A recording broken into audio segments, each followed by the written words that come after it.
கட்சி நிர்வாகிகளே சொல்லியிருக்காங்களே, சீட்டுக்கெல்லாம் வந்து காசு வாங்கினாரு, எல்லாத்துக்கும் பேரம் பேசினாரு, விலை பேசி சம்பாதிச்சிட்டாரு, அதனால பெரும் தொகையாளர் அப்படி கூட எடுத்துக்கலாம். இப்ப பாருங்க, இவர் இந்த மாதிரி சொல்லியிருக்காரு இல்லையா, உடனே நம்ம முதலமைச்சர் அதுக்கு உடனே ஸ்டேட்மெண்ட் கொடுக்குறாரு. நம்ம முதலமைச்சர் பொறுத்தவரைக்கும் வந்து துண்டு சீட்டை பார்த்து தான் பேசுவார்னு வச்சுக்கோங்களேன், அதை பார்த்தே தப்பா தான் படிப்பார். இப்ப எனக்கு ஒரு சந்தேகம், இந்த கமலஹாசனுக்கு முன்னாடி சரிகான ஒரு அம்மாவை கல்யாணம் பண்ணாங்க இல்லையா, அவங்க யாரு, தமிழச்சியா, வடவர், இல்ல அவங்க என்ன உசிலம்பட்டியா, உசிலம்பட்டி பெண்குட்டி முத்து பேச்சியுடைய தங்கச்சியா, இன்னும் சந்தேகம் வருது. இவருக்கு குழந்தைங்க பிறந்தது இல்லையா, அவங்களாம் வடவர் கூட சுத்திட்டு இருக்காங்க. அந்த ஆயர்கள்லாம் சேர்ந்து ஸ்டாலினை பார்த்து எங்க ஓட்டு கிறிஸ்துவ மதத்தினுடைய எங்களுடைய ஓட்டு உங்களுக்கு தான். அப்ப உண்மையிலேயே ரொம்ப கமிட்டட் அண்ட் லாயல் கிறிஸ்டியன் ஓட்டு வில் கோ டு டிஎம்கே, இன்னொரு செக்ஷன் வந்து வில் கோ டு டிவிகே. இதே போல சூழ்நிலை ஹைதராபாத்ல இதே போல அந்த ஈராக்ல எல்லாம் இருக்குல்ல ஐஎஸ்ஐஎஸ்ஐ போல, அதே போல அதுக்கு ஆதரவாக உள்ள பெண் பயங்கரவாதி அமைப்பு 12 பேர் கொண்ட ஒரு டீம். அந்த டீமுக்கு நாடு முழுக்க நெட்வொர்க் இருக்கு. பெண்களை வைத்து எப்படி பயங்கரவாத தாக்கல் செய்வது, அதை முறியடிச்சிருக்காங்க. மணிப்பூர்ல ஒரு 17 பயங்கரவாதிகள், மணிப்பூர்ல இந்த தாக்குதல் பண்ண இதெல்லாம் ஒரு 17 பயங்கரவாதிகள், ஆயுதங்கள், வெடிமருந்து எல்லாத்தையும் பிடிச்சிருக்காங்க. இப்படி பாத்தீங்கன்னா ட்ரோன் மூலம் எப்படி அட்டாக் பண்றது, இப்படி வகை வகையாக யோசனை பண்ணி அதை எல்லாத்தையும் முறியடித்திருக்கிறார்கள். பாப்புலேஷன் மறுவரையறை பண்ணியிருந்தாங்கன்னா தமிழ்நாட்டுக்கு குறைஞ்சபட்சம் 6ல இருந்து 9 எம்பி குறையும். இப்ப 11 கூட வராது. இப்ப வந்து இவங்க தோத்துட்டாங்க, இந்த மசோதா தோத்து போயிடுச்சு. அதனால இப்ப 26ல இப்ப எடுக்க போறாங்க. இதை பேஸ் பண்ணி அடுத்து கொண்டு வந்தாகணும். அப்ப இன்னும் குறையும். அப்ப தமிழ்நாட்டுக்கு என்ன செய்திருக்கிறார்கள் அவர்கள், துரோகம் பண்ணிருக்காங்க. 20 இருக்கிற இடத்துல இன்னும் வந்து குறைய போகிறது. அடிஷனல் +20 என்பது பதிலாக மைனஸ்ல போகுது. அப்படிப்பட்ட துரோகத்தை பண்ணின திமுக என்ன பண்ணுது, துரோகம் மட்டும் பட்டாசு வெடித்து இனிப்பு கொடுத்து பெருமையா பேசிட்டு இருக்காங்க.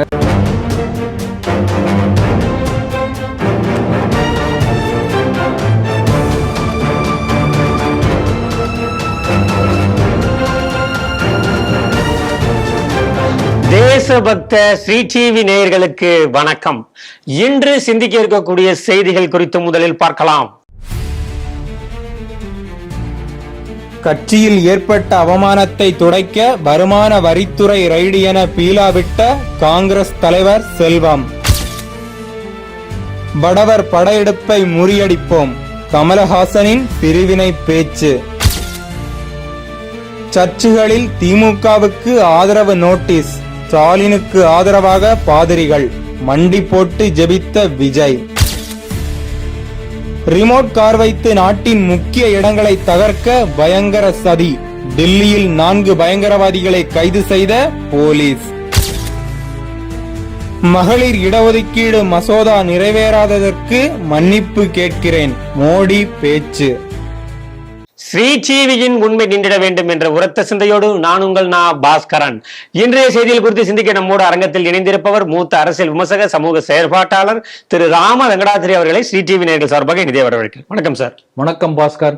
தமிழ்நாடு காங்கிரஸ் கட்சியின் மாநில தலைவர் செல்வ பெருந்தகை ஒரு பரபரப்பான அறிக்கையை கொடுத்திருக்காரு. ஏன்னா தேர்தல் பிரச்சாரத்திற்கு போக விடாமல் முடக்குகிறது மாநில இந்த அரசு, அதாவது மத்திய அரசு சொல்றாரு. ஹிந்தி பேசக்கூடிய அதிகாரிகள் அப்படிங்கிற வார்த்தையும் பயன்படுத்தி வருமான வரித்துறையில இருந்து என்ன முடக்கிட்டாங்க, என்னால பிரச்சாரத்துக்கு எங்கேயும் போக முடியல, தேர்தல் காலத்துல இது திட்டமிட்டு நடத்தப்பட்டதாக தெரிகிறது அப்படின்லாம் அறிக்கை விட்டாரு. பார்த்தா அதுக்கப்புறம் அந்த மாதிரி எந்த வருமான வரித்துறையும் உங்க வீட்டுக்கு வரலீங்களே அப்படின்னு சொல்லிட்டு ஆதாரபூர்வமான அறிக்கை வருமான வரித்துறை கொடுத்துட்டாங்க. இந்த செய்தி எப்படி பாக்குறீங்க? சமீபத்துல ஒரு 2 நாளைக்கு முன்னாடி நினைக்கிறேன், அவருடைய மொழிபெயர்ப்பு பாத்தீங்களா? ஆமா. எந்த ஊர்ல? சோளிங்கர், ராணிப்பேட்டை மாவட்டம்ல. அதாவது தமிழக மக்கள் பல பிரச்சனைகள், ஸ்டாலின் ஆட்சியில விடியல் ஆட்சி என்று சொல்லி விடியாத ஆட்சியில ஏகப்பட்ட பிரச்சனைகள், பெண்களுக்கு பாதுகாப்பு இல்லை, இது எல்லா சொத்து வரி உயர்வு, இது இபி உயர்வு, இப்படி மக்கள் எப்ப இந்த ஆட்சி போகும்னு ஒரு டென்ஷன்ல இருக்காங்க. அதை ரிலாக்ஸ் பண்றதுக்காக அற்புதமான ஒரு காமெடி கொடுத்தாங்க, மொழிபெயர்ப்பு என்ற பெயர்ல. ராகுல் பாட்டுக்கு அவர் ஏதோ பேசுவார், இவர் பாட்டுக்கு அவர் ஒன்று பேசுவார், சம்மந்தமே இருக்காது. அப்ப இந்த அளவுக்கு அந்த கேட்கக்கூடிய மக்கள்லாம் முட்டாள் நினைச்சிட்டு இருக்காங்க. அந்த அளவுக்கு பொறுப்பற்ற ஒரு டிரான்ஸ்லேஷன் பண்ணார். ஒரு வகை காமெடியாகவும் இருந்தது. ஏற்கனவே இதே போல தங்கபாலு அவர்கள் இதே போல ஒரு போன எலெக்ஷன் சமயத்துல கேவி தங்கபாலு அந்த காமெடி எல்லாம் அப்படியே போட்டு போட்டு பல டிவி நிகழ்ச்சி எல்லாம் கூட அதை பத்தி வந்திருக்கிறது. ஸ்ரீ டிவில கூட இந்த மாதிரி விஷயங்கள் ஒரு காமெடியா நல்லா நல்லா பண்ணிருக்கீங்க. ராகுல் காந்தி பேசுகிறார், இந்த பக்கம் வந்து செல்வ பெருந்தகை போல. ஆகவே இந்த அளவுக்கு வந்து ஒரு பொறுப்பற்ற ஒரு செயல் செய்திருக்கிறார். அது சமீபத்தில் நடந்திருக்கு, சில நாட்களுக்கு முன்னால. இப்ப ஒரு கிளம்பி நாகர்கோயிலுக்கு போனா வர வேண்டாம்னு இவரே சொல்லிட்டார். இவங்க தலைவரே, மாநில தலைவரை ஒரு தேசிய தலைவர் வந்து வர வேண்டாம்னு சொல்லியிருக்கார். அந்த செய்தி இப்ப வந்துட்டு இருக்கு. ஆனா இப்படி சொன்னதை வந்து வெளியில சொல்ல மறைப்பதற்காக மகா மட்டமான ஒரு பொய்யை சொல்லியிருக்கார். எங்க இப்போ வந்து ஐடி ரைடு வருது, கனிமொழி வீட்லயோ இல்ல ஸ்டாலின் வீட்லயோ இல்ல செல்வ பிறந்தகை வீட்லயோ, முக்கியமான தலைவர் யாரோ ஒருத்தர் வீட்டுல ஐடி ரைடு வருது. ஐடி ரைடு வந்து உள்ள போயாச்சுன்னு தெரிஞ்ச உடனேயே பத்திரிக்காரர் சும்மா இருப்பானா? முதல்ல இந்த சன் நியூஸ் தானே போவாங்க, போய் ஃபுல்லா கவர் பண்ணி போட்டு வஞ்சிக்கு மத்திய அரசு, இதே போல ஹிந்தி பேசக்கூடிய அவனு சொல்ல மாட்டானா அதிகாரிகள் ஏன் சொல்லல? அப்ப அப்பட்டமாக ஒரு பொய்யை சொல்லி தப்பிக்க முயற்சி செய்திருக்கிறார். இவ்வளவு கேவலமா அந்த வார்த்தை பாருங்க, அவ்வளவு அழகான பெயரு, பெருந்தகை. தகை என்பதே வந்து ஒரு பெரிய அருமையான சொல். தகைமையாளர்னா ஒரு பெரிய தகுதி படைத்த கிரேட் அப்படின்னு அர்த்தம். அவ பெருந்தகைனா த கிரேட்டஸ்ட் அர்த்தம். அப்படிப்பட்ட அற்புதமான தமிழ் பெயரை வைத்துக் கொண்டு இப்படிப்பட்ட ஒரு சிறுமைத்தனமான காரியத்தை செஞ்சிருக்காரு பாருங்க. ஆனா தொகுதி மக்கள் அழைக்கக்கூடிய பெயர் என்னன்னா பெருந்தொகையாளர்னு சொல்றாங்க. ஆமாம், இப்போ அவங்க கட்சி சேர்ந்த கட்சி நிர்வாகிகளே சொல்லியிருக்காங்களே, சீட்டுக்கெல்லாம் வந்து காசு வாங்கினாரு, எல்லாத்துக்கும் பேரம் பேசினாரு, விலை பேசி சம்பாதிச்சிட்டாரு, அதனால பெரும் தொகையாளர் அப்படி கூட எடுத்துக்கலாம்.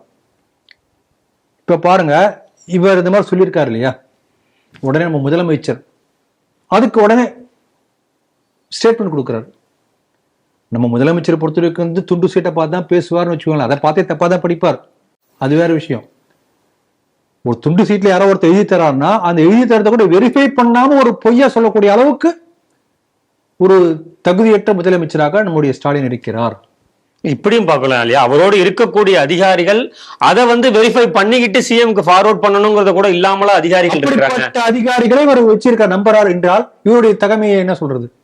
ஏற்கனவே வார்த்தை அருமையான வார்த்தை, அதுக்காக நான் பயன்படுத்துறேன். ஏற்கனவே கூட பார்த்தோம், விளையாட்டுத்துறை அமைச்சர்கிட்ட போய் ஒருத்தவர் வந்து மாற்றுத்திறனாளி பாகிஸ்தான்ல கப்பு ஜெயிச்சதா வந்து தலைமைச் செயலகத்திலே போய் ஏமாத்திட்டு வந்த காட்சிகள் எல்லாம் நம்ம அது வந்து வெவ்வேறு கப்ப, இவர்கிட்ட ஒரு கப்பு, உதயநிதிட்ட வேற கப்பு கொடுத்தாலும் ஏமாத்தினா, அப்ப இந்த அளவுக்கு ஏமாற்ற முடியும் என்று ஒரு சாதாரண ஒரு ஊனமுட்டோருக்கே தெரிகின்றது என்று சொன்னால், அப்ப அந்த அதிகாரி தெரியாதுன்னா என்ன வேணா கொடுக்கலாம், அப்ப அவர் படிப்பாரு, he will not verify.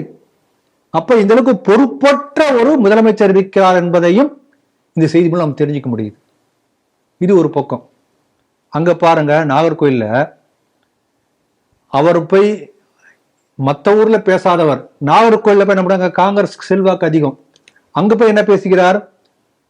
தமிழ்நாட்டின் வளர்ச்சியில் அதிமுகவின் பங்கை வந்து நம்ம குறைத்து மதிப்பிட முடியாது ராகுல் பேசியிருக்காரு. அப்ப இந்த கூட்டணி எப்படி இருக்கு பாருங்க, மனோ தங்கராஜா அவமானப்படுத்தி இருக்காரு. ஆகவே இந்த இந்தி கூட்டணி என்பது கலகலத்து போயிருக்கிறது. இது ஒரு பக்கம். இன்னொரு பக்கம் அந்த கட்சியே எப்படி இருக்கு, அந்த கூட்டத்தை நீங்க போய் பாத்தீங்கன்னா டோட்டலி அன்ஆர்கனைஸ்டு, டோட்டல் கயாஸ், ஒரு குழப்பத்தினுடைய திட்டமிடாத ஒரு தன்மையுடைய மொத்த வெளிப்பாடா அந்த கூட்டத்தை நான் பார்த்தேன். இப்படி அந்த கட்சியும் அப்படி இருக்கிறது, அந்த கூட்டணியும் அப்படி இருக்கிறது. இப்படிப்பட்டவர்கள் தான் வந்து ஒரு குறையை சொல்லிக் கொண்டிருக்கிறார்கள். ஒரு பொறுப்பற்ற ஒரு பேச்சு.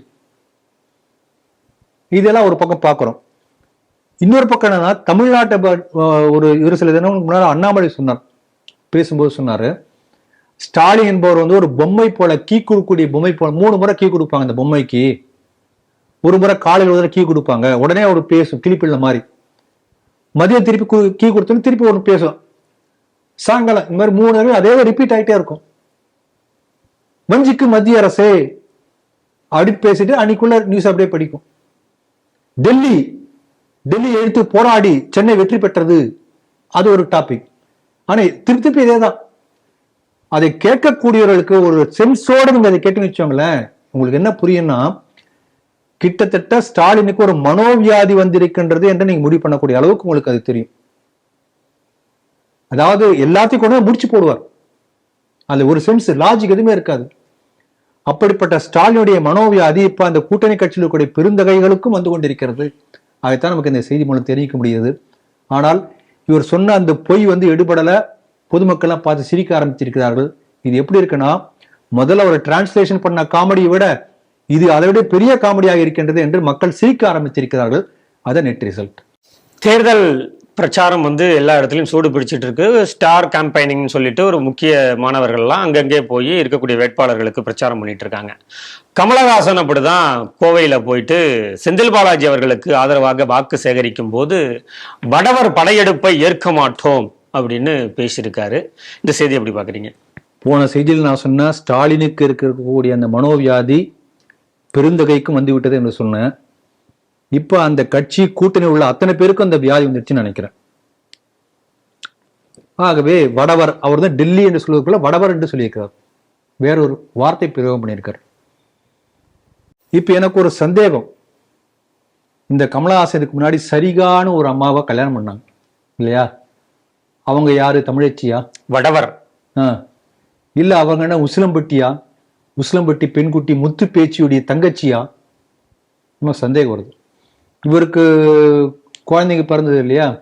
அவங்களாம் வடவர் கூட சுத்திட்டு இருக்காங்க இல்ல? வடவராக தானே இருக்காங்க. இவர் கூட நேர்த்திக்கு முந்தின வந்து பாம்பேல போயிட்டு அங்க உள்ள வடவர் நடிகைகளோட சேர்ந்து விழா எல்லாம் எடுத்து அவங்கள பாராட்டிட்டு வந்திருக்காரு. எத்தனை படம் நடிச்சிருக்காரு அவரு?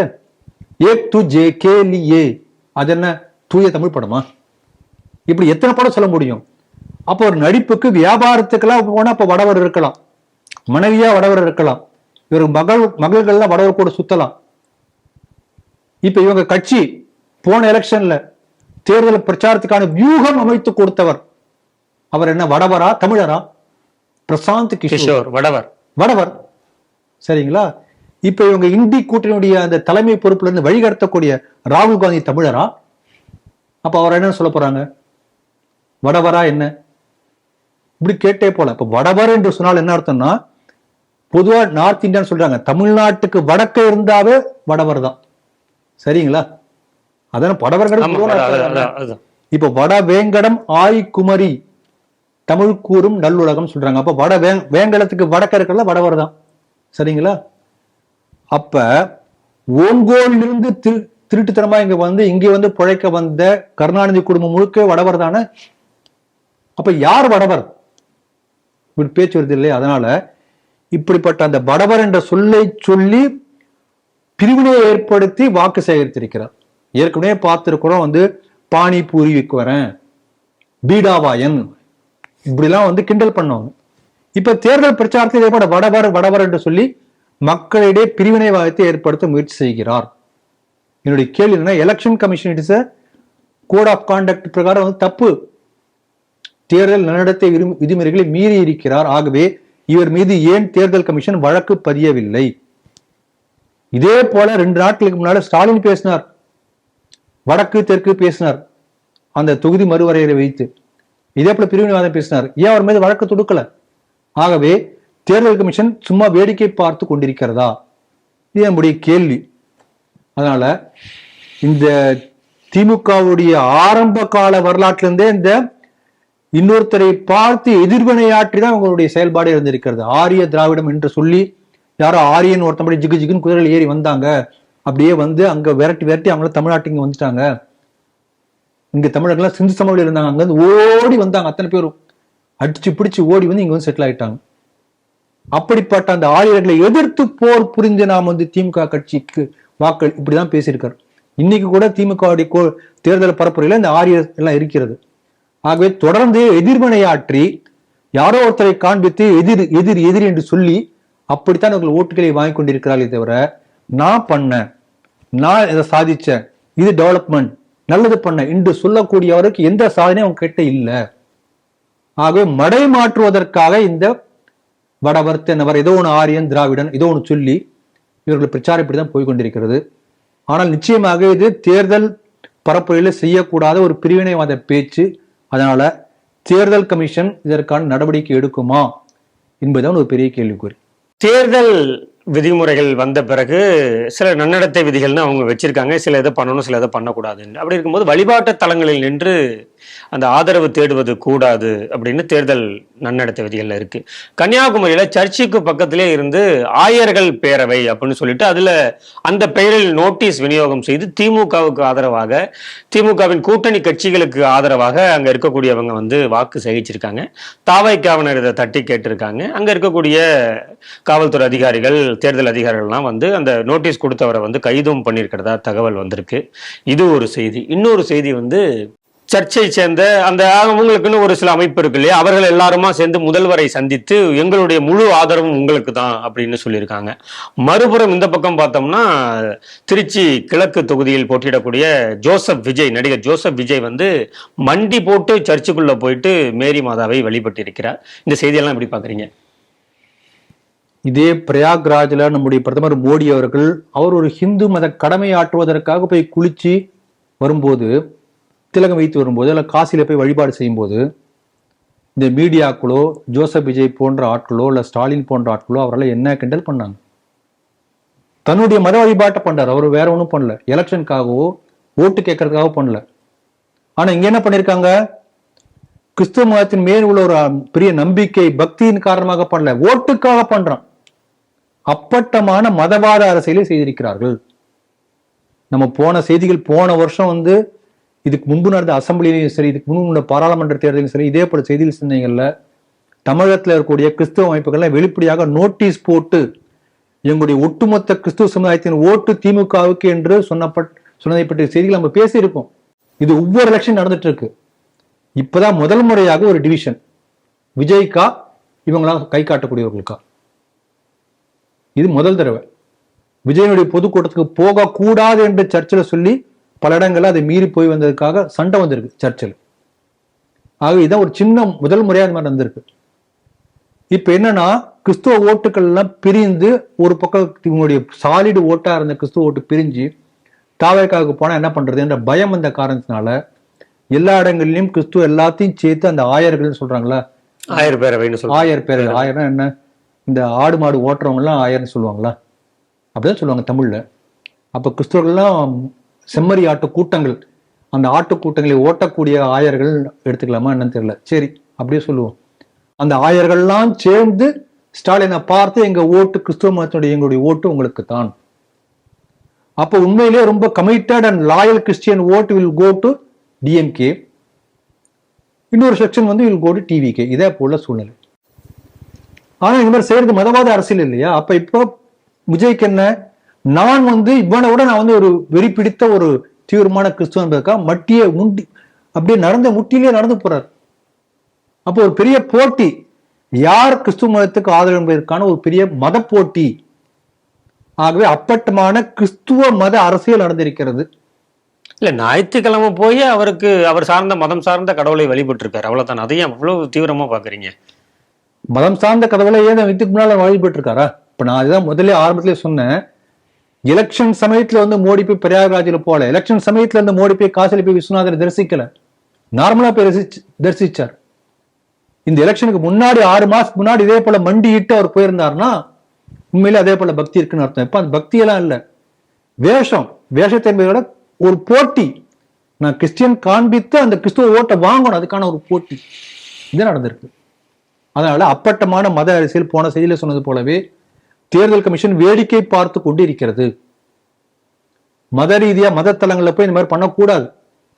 பல இடங்கள்ல அந்த சர்ச்சுகள்லயே நமக்கு கிடைத்த தகவலின்படி சர்ச்சிலே உள்ளே நோட்டீஸ் கொடுத்திருக்காங்க, சர்ச் பிரசங்கத்திலே பேசியிருக்காங்க. ரெகுலர் செரிமனிக்கு பதிலாக அந்த பிரசங்கத்துக்கு பதிலாக கட்சி ரீதியான பேச்சுக்கள் மட்டுமே பேசப்பட்டிருக்கிறது. அதை வந்து இவன் அந்த ஆயர் யாரும் பேசல, பாஸ்டர் பேசல, பாதிரியார் வெள்ளையங்கி பேசல. சர்ச்சு காங்கிரகேஷன்ல லோக்கல்ல உள்ள கட்சியை சேர்ந்த சில பேர் வந்து அப்படியே பூசி மழுப்பி நம்மளாம் இப்பெல்லாம் சேர்ந்து ஓட்டு போடணும் அப்படிலாம் பேசியிருக்காங்க.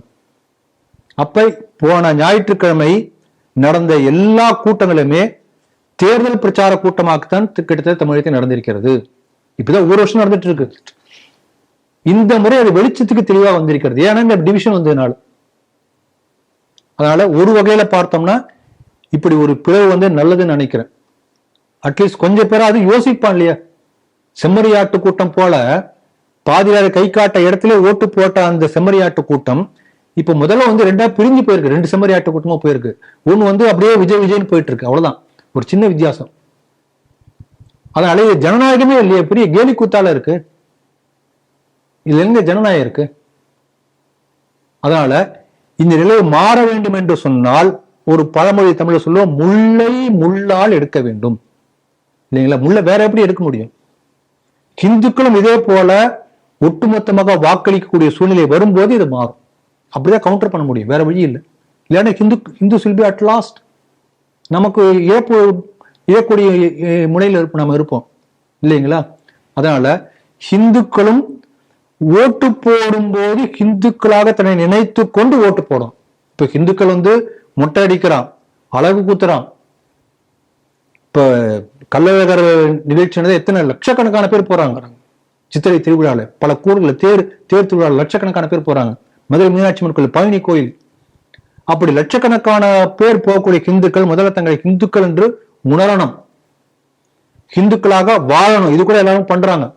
ஆனால் ஓட்டு போட செல்லும் போது ஹிந்துவாக உன்னை நினைத்து கொண்டு யாருக்கு ஓட்டு பண்ண முடிவு பண்ணி ஓட்டு போடணும். இப்படிப்பட்ட சூழ்நிலை ஹிந்துக்களுக்கிடம் வர வேண்டும். இதைத்தான் வீரத்துறை ராமகோபால் தொடர்ந்து சொல்லிக் கொண்டே இருப்பார். அதைத்தான் மீண்டும் பண்ண வலியுறுத்தார். ரிமோட்டில் இயங்கக்கூடிய கார்களை வைத்து பயங்கரவாத தாக்குதல் நடத்த இருந்த சதி ஈடுபட்டிருந்த 4 பேரை டெல்லி காவல்துறை கைது பண்ணிருக்கு. இது பெரிய அச்சுறுத்தல் அப்படின்னு தான் எல்லாரும் சொல்றாங்க. இந்த செய்தியை நீங்க எப்படி பாக்குறீங்க? ஒரு உண்மையிலேயே பெரிய அச்சுறுத்தல். ஏன்னா சும்மா ஒரு பொம்மை நினைச்சிட்டு இருப்போம்.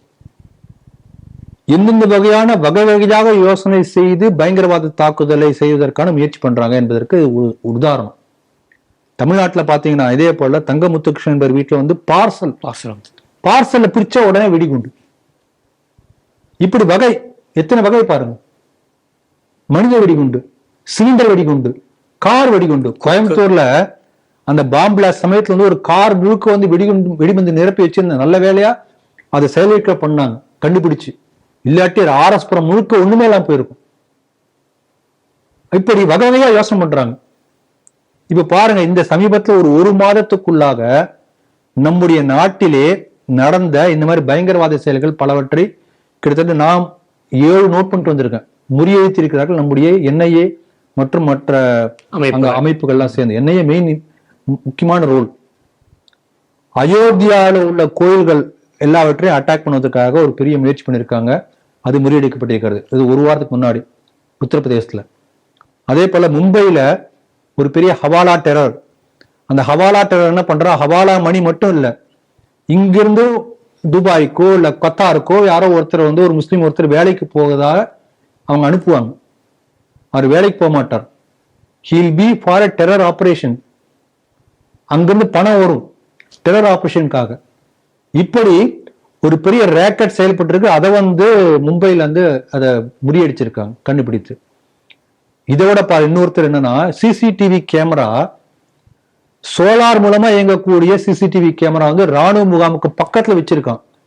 அந்த முகாம்ல த்ரூ இது மூலமாக, இன்டர்நெட் மூலமாக பாகிஸ்தான் ராணுவ முகாத்திலிருந்து இதை கவனிச்சுட்டு இருப்பான். எந்த அளவுக்கு பாருங்க. அப்ப என்ன சேஃப்டி இருக்கு பாருங்க. இதை முறியடித்திருக்கிறார்கள். ரெட் ஃபோர்ட் பாணியில ரெட் ஃபோர்ட்டை வந்து தாக்குவதற்காக முயற்சி பண்ணாங்க. விவசாய பேரணிகள் நம்ம பார்த்தோம். அதே மெத்தட்ல டெல்லியில முழுக்க வந்து கலவரம் ஏற்படுத்துக ஒரு பெரிய ஒரு ISIS பின்னணியில இருந்து செயல்பட்டு ஒரு பெரிய ப்ராஜெக்ட் போட்டிருக்காங்க. அதை முறியடித்திருக்காங்க. அதே போல காஷ்மீர்ல 16 ஆண்டுகளுக்கு மேலாக 17 ஆண்டுகளாக இங்க வந்து மறைஞ்சிருக்காங்க. பெரிய ஒரு LET உடைய பெரிய பெரிய டாப் ஆபரேட்டிவ்ஸ். அதுல 2 பேருக்கு 2 பேர் தலைக்கு ஆளுக்கு வந்து 10 லட்சம் நீ கண்டுபிடிச்சு கொடுக்கப்படும் என்று சொல்லி போஸ்டர் ஒட்டி எல்லா ஸ்டேஷன்லயும் இருக்கு. அப்படிப்பட்ட 2 பேர் 17 வருஷமா டிமிக் கொடுத்தவங்க. அவங்க மூலமா LET இன்னும் நடந்துட்டு இருக்கு. லஷ்கர் இ தொய்பா ஆபரேஷன்ஸ். அந்த குரூப் முழுக்க 16 பேர் பிடிச்சிருக்காங்க. இப்ப ஒரு வாரத்துக்கு முன்னாடி ஹைதராபாத்ல இதே போல அந்த ஈராக்ல எல்லாம் இருக்குல்ல ISIS போல, அதே போல அதுக்கு ஆதரவாக உள்ள பெண் பயங்கரவாதி அமைப்பு 12 பேர் கொண்ட ஒரு டீம். அந்த டீமுக்கு நாடு முழுக்க நெட்வொர்க் இருக்கு. பெண்களை வைத்து எப்படி பயங்கரவாத தாக்கல் செய்வது, அதை முறியடிச்சிருக்காங்க. மணிப்பூர்ல ஒரு 17 பயங்கரவாதிகள், மணிப்பூர்ல இந்த தாக்குதல் பண்ண இதெல்லாம் ஒரு 17 பயங்கரவாதிகள், ஆயுதங்கள், வெடிமருந்து எல்லாத்தையும் பிடிச்சிருக்காங்க. இப்படி பாத்தீங்கன்னா ட்ரோன் மூலம் எப்படி அட்டாக் பண்றது, இப்படி வகை வகையாக யோசனை பண்ணி அதை எல்லாத்தையும் முறியடித்திருக்கிறார்கள். இது ஒரு பக்கம். அப்போ ஒரு பக்கம் வந்து பெரிய அளவுல மத்திய அரசும் புலனாய்வு அமைப்புகளும் என்ஐஏவும் சேர்ந்து இந்த தாக்குதலை முறியடித்திருக்கிறது என்பது பாராட்டுதலுக்குரிய ஒரு நல்ல விஷயம். அப்பா நிம்மதியா இருக்கலாம். அப்படி நடந்துட முடியுமா? அப்படி ஒரு பக்கம் நினைத்தாலும் கூட இப்போ வந்து எந்த புத்துக்குள்ள என்ன பாம்பு இருக்கு சொல்லுவாங்களே, இப்ப எத்தனை வகை சொல்லிட்டேன் பாருங்களேன். அப்போ உண்மையில ஒவ்வொன்றும் ஒவ்வொரு பேட்டர்ன், ஒவ்வொன்றும் ஒரு பேட்டர்ன். அப்புறம் இதுல என்ன நீங்க கவனிக்க வேண்டியது என்னன்னா, இது எல்லாம் ஹைதராபாத்ல பிடிபட்ட பெண்களுக்கு வந்து பெங்களூர்லயும் தமிழ்நாட்டிலயும் நெக்ஸஸ் இருக்கு. எல்லாமே எல்லா all India pan world, India முழுக்க இல்ல உலகம் முழுக்க தொடர்பு. பாருங்க இந்த இதுல வந்து நாசிக் டிசிஎஸ்ல இருந்த அந்த பெரிய அந்த மதமாற்ற ஜிகாத்துக்கு பின்னணியில பாத்தீங்கன்னா மலேசியால அதுக்கு லிங்க் இருக்கு. அப்ப இதே போல பாருங்க, இப்ப நொய்டால வந்து ஒரு பெரிய கலவரம் நடத்த முயற்சி செய்து அங்க தொழிலாளர்களை தூண்டி விட்டு ராகுல் காந்தி காங்கிரஸ் பின்னணியில் இருந்தாங்க. அந்த கலவரத்தை தூண்டி விட காரணமாக இருந்தாலும் திருச்சியில அரெஸ்ட் பண்ணியிருக்காங்க. அவங்க சென்னைக்கு தான் வர பிளான் பண்ணி இருந்திருக்காங்க. அப்ப இதெல்லாம் நீங்க பாத்தீங்கன்னா இங்க ஜமேஷா முபீன் நாம இங்க திருப்பூர்ல பார்த்தோம். அவனுக்கும் வந்து அந்த கர்நாடகால உள்ளவனுக்கு லிங்க், அங்க வந்து குக்கர் வச்சு வெடிகுண்டு இல்ல லிங்க். அப்ப இந்த ஒரு பெரிய வலைப்பின்னல் போல இந்த பயங்கரவாதிகள் முழுக்க செயல்பட்டு கொண்டிருக்கிறார்கள். எப்படி இந்த வலைப்பின்னல் இருக்கும்? அந்த வலைப்பின்னலுக்கு ஸ்லீப்பர் செல்லாக பல பேர் உதவி செய்து கொண்டிருக்கிறார்கள். அந்த ஸ்லீப்பர் செல்லாம் யாரு? அந்த ஸ்லீப்பர் செல் எல்லாருமே முஸ்லிம்கள். இது இஸ்லாமிய பயங்கரவாதம் இல்ல, மதத்துக்கும் பயங்கரவாதத்துக்கும் சம்பந்தம் இல்ல, இது பயங்கரவாதம் தான். இந்த பயங்கரவாதம் உதவி செய்யக்கூடிய வலைப்பின்னல் இருக்கக்கூடிய எல்லா ஸ்லீப்பர் செல்களும் முஸ்லிம்கள் தான். நீங்க முடிவு பண்ணிக்கோங்க இது என்னங்கிறது, இதுக்கு என்ன வேணா பேர் கொடுத்துக்கோங்க. ஆகவே இது நாம கவனிக்க வேண்டிய ஒரு முக்கியமான ஒரு விஷயம். ஒரு பக்கம் வந்து நம்முடைய புலனாய்வு அமைப்புகள் ரொம்ப தீவிரமா முயற்சி பண்ணி, இதே வந்து காங்கிரஸ் ஆட்சி இருந்தால் இதற்கு பண்ணிருக்க மாட்டாங்க. அவர்கள் களை எடுத்திருக்கிறார்கள், களை எடுத்து கொண்டும் இருக்கிறார்கள். இதனால லிங்க் ஒவ்வொருத்தருக்கும் அப்படியே போக எல்லாத்தையும் களை எடுக்க போறாங்க. நிச்சயமாக வலிமையான ஒரு ஆட்சியாளர்கள் கையில நாடு இருக்கிறது, அது நமக்கு நம்பிக்கை இருக்கு. இருந்தாலும் கூட இப்ப சமீபத்துல ஒரு வாரத்துக்கு முன்பு அஜித் தோவல் ஒரு இடத்துல பேசியிருக்கார். இந்த பாதுகாப்பு துறையில பட்டம் பெறக்கூடிய மாணவர்களுக்காக பேசியிருக்கார். அப்ப ரொம்ப ரொம்ப அழகா பேசியிருக்கார். அந்த ஸ்பீச்ல அவசியம் நம்ம கேட்கணும். என்ன சொல்லியிருக்காருன்னா, பாதுகாப்பு துறையில வரக்கூடிய எல்லாத்துக்கும் வந்து ரெண்டு விஷயம் கட்டாயம் இருக்குன்னு சொல்லியிருக்காரு. அது புலனாய்வா இருக்கலாம், என்ஐஏ, இதெல்லாமே பல பேர் ரெக்ரூட் பண்ணுவாங்க இல்லையா, அது எல்லாருமே சைபர் செக்யூரிட்டி யார் வேணா இருக்கலாம். அந்த பாதுகாப்பு துறையில் இருக்கவங்களுக்கு முதல்ல தேவையான ஒழுக்கம். ஒரு சின்ன வீக்னஸ் இருந்தா அவங்களை பயன்படுத்திடுவோம். ரெண்டாவது கமிட்மெண்ட். ஏன்னா ரொம்ப ரஃப் அண்ட் டஃப் ஒர்க், சாதாரணமா கிடையாது. கடுமையான வேலையை நீங்க செய்யக்கூடிய வந்து உங்களை வந்து சோதிக்கக்கூடிய அளவுக்கு என்ன வேணா கடுமையான உங்களுக்கு பரீட்சை வரும், எந்த வகையில வேணா வரும். நீங்க பிசிக்கலா மட்டும் இல்ல, மென்டல் டார்ச்சர் நிறைய வரும். அதையெல்லாம் தாண்டி நீங்க செய்யக்கூடிய அளவுக்கு நீங்க commitment to the work and ஒழுக்கம் ரெண்டுமே, இது ரெண்டும் முக்கியமா சொல்லியிருக்காரு. அதை தவிர அப்புறம் கடைசியா சொல்லும்போது சொல்லியிருக்காரு, இந்த பயங்கரவாதத்தை முழுமையாக முறியடிக்க வேண்டும் என்று சொன்னால் இந்த பயங்கரவாதத்தை முறியடிப்பதற்கான பங்கு நாட்டில் உள்ள ஒவ்வொரு குடிமகனுக்கும் இருக்கிறதுன்னு சொல்லியிருக்காரு. அதான் நான் வலியுறுத்த விரும்புறேன். அதனால இப்படிப்பட்ட ஒரு பெரிய நெட்வொர்க் அங்க உள்ளவனுக்கு இங்க தமிழ்நாட்டில் இருக்குன்னா நம்ம தேர்தல் ஒருத்தப்படி சந்தேகம் பண்ண நம்ம பார்க்கணும். என்ஐஏக்கு நாமளே போய் புகார் கொடுக்க முடியும், புகார் கொடுக்கணும்.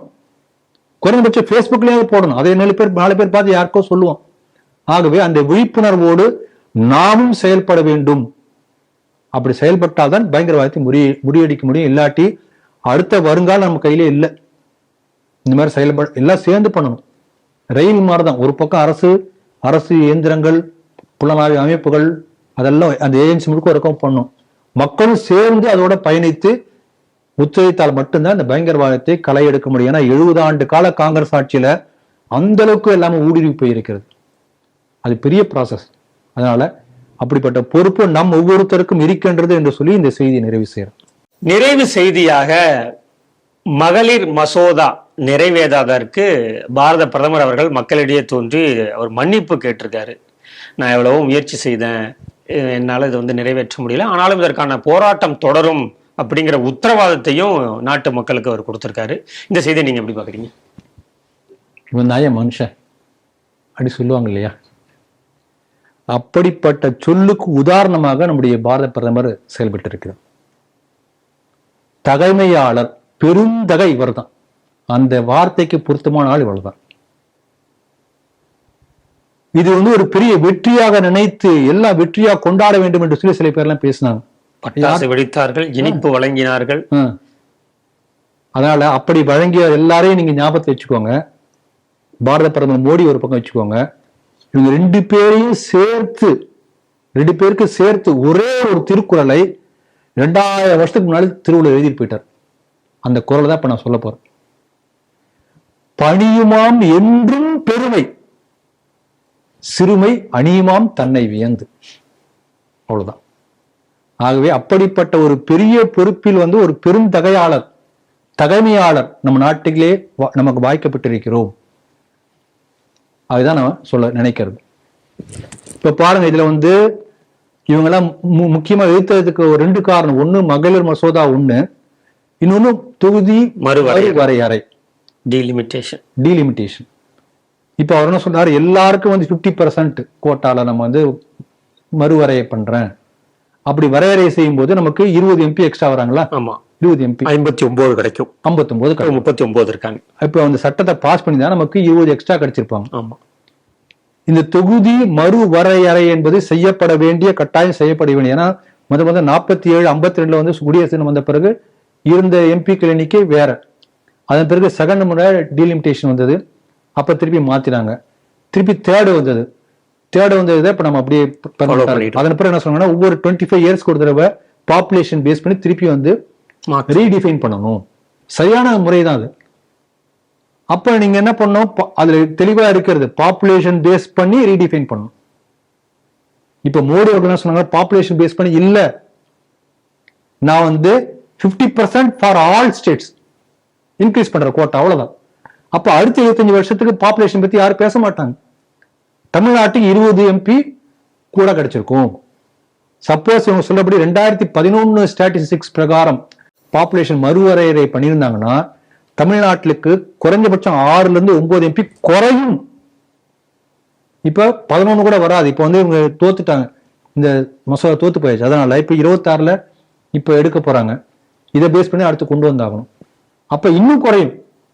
அப்ப தமிழ்நாட்டுக்கு என்ன செய்திருக்கிறார்கள் அவர்கள்? துரோகம் பண்ணிருக்காங்க. 20 இருக்கிற இடத்துல இன்னும் ஒண்ணு குறைய போகிறது. அடிஷனல் +20 என்பது பதிலாக மைனஸ்ல போகுது. அப்படிப்பட்ட துரோகத்தை பண்ணின திமுக என்ன பண்ணுது, துரோகம் பட்டன் பட்டாசு வெடித்து இனிப்பு கொடுத்து பெருமையா பேசிட்டு இருக்காங்க. திமுக என்பது தமிழ்நாட்டுக்கு எப்பவுமே துரோகம் தான் செய்திருக்கிறது. காவிரி பிரச்சனைக்கு காரணம் திமுக. கருணாநிதி முதலமைச்சராக இருந்த போது வந்து அணை கட்டுவதற்காக அந்த மைசூர் அந்த ஒப்பந்தம் காலாவதியான போது நீட்டிப்பு செய்யாமல் இன்னொரு அணை கட்டுவதற்கு ஹேமாவதி அணை, இந்த மற்ற 3 அணைகள் கட்டுவதற்கு எல்லா உதவியும் செய்துவிட்டு இந்த அளவுக்கு இந்த பிரச்சனை வரதுக்கு காரணமே திமுக. முல்லை பெரியாறு அணை துரோகம் செய்து திமுக, கச்சத்தை தாரை வார்த்து கொடுத்தது திமுக. இப்படி அந்த துரோக பட்டியல்ல இப்ப எக்ஸ்ட்ரா சேர்ந்திருக்கிறது தொகுதி மறுவரையறையில் தமிழ்நாட்டுக்கு தமிழர்களுக்கு துரோகம் செய்து திமுக என்பதை நிரூபித்திருக்கிறது. தமிழர்கள் புரிஞ்சுக்கணும். என்றைக்குமே அன்றிலிருந்து இன்று வரை திமுக தமிழினத்துக்கு தமிழர்களுக்கு விரோதி. அது லேட்டஸ்டா இது ஆட் ஆயிருக்கு. இது நம்ம தெரிஞ்சுக்கணும். இன்னொன்னு பாருங்க, மகளிர் மசோதா. பெண்கள் இப்ப நம்ம நாட்டினுடைய ஒரு ஜனத்தொகையில 50% இருக்கக்கூடிய பெண்கள், அப்ப அந்த பதவியில போய் அவங்களுடைய கருத்துக்கள், அங்க ஃபீலிங்ஸ் ரெப்ரசன்ட் ஆகும். 50% 33% இருக்கணும் இல்லையா? அப்போ பெண்களுக்கான அதிகாரத்தை தடுத்தது யாருன்னா திமுகவும் காங்கிரஸ் இண்டி கூட்டணி கட்சிகள். இதே மகளிர் மசோதா எத்தனை வருஷமா வந்துட்டு இருக்கு. கீழ்ச்சி போட்ட லல்லு பிரசாத் யாதவ், இதெல்லாம் ஆணாதிக்க கட்சிகள். இதை பற்றி போன செய்திகள் பேசும்போது சொன்னேன். திமுக உண்மையிலே வந்து ஸ்டாலினை விட எல்லாருக்கும் தெரியும், தகுதியும் திறமையை வாய்ந்தவர் கனிமொழி. வர முடிஞ்சதா? வர முடியாது. ஏன்னா அந்த டிஎன்ஏல வந்து பெண்கள் விரோதம் இருக்கிறது. இப்ப ஜெயலலிதா அம்மா இருந்தாங்க. ஜெயலலிதா அம்மாவுடைய ஆட்சி பத்தி யாராவது அவங்க பேசியிருக்காங்க ஆட்சியில் இருந்த போது. பாடி ஷேம் பண்ணுவாங்க, அவங்களுடைய உடலை வைத்து செக்ஷுவல் ரீதியா அசால்ட் பண்ணுவாங்க, கெட்ட கெட்ட வார்த்தை இரட்டை அர்த்தத்துல பேசுவாங்க. பேசுறது மட்டும் இல்ல, சட்டசபையிலேயே மானபங்கப்படுத்தினாங்க. இதுதான் அவங்க டிஎன்ஏ. இந்திரா காந்தி அம்மா இங்க வர்றாங்க, அவங்களை திமுக தொண்டர்கள் மதுரையில தாக்குறாங்க, ரத்த காயம் ஏற்படுகிறது என்று சொல்லி பேப்பர்ல வந்த உடனே இந்த திமுக தலைவர் என்ன பேசினாங்க தெரியுங்களா? அது மாதவிடாய் ரத்தம். பெண்களை இன்னளுக்கு இழிவுபடுத்தக்கூடிய ஒரு கட்சி இந்த காங்கிரஸ், திமுக அப்படித்தான். ஆகவே பெண்கள் இதை புரிஞ்சுக்கணும். பெண்கள் இவர்கள் யார் என்பதை புரிந்து கொள்வதற்கான ஒரு நல்ல வாய்ப்பாக இது வந்திருக்கிறது நான் பார்க்கிறேன். அது புரிஞ்சுக்கணும் முதல்ல. அதனால இது இன்னொரு பக்கம். இன்னொரு பக்கம் பார்த்தா மோடியுடைய கமிட்மெண்ட் டு த காஸ். அவர் எவ்வளவு அழகா சொல்லியிருக்காரு. உண்மையிலே காங்கிரஸ் கட்சியும் மற்றவங்களும் சேர்ந்து ஒத்துழைப்பாங்க, இந்த பெருமை எதுவுமே எனக்கு வேண்டாம்.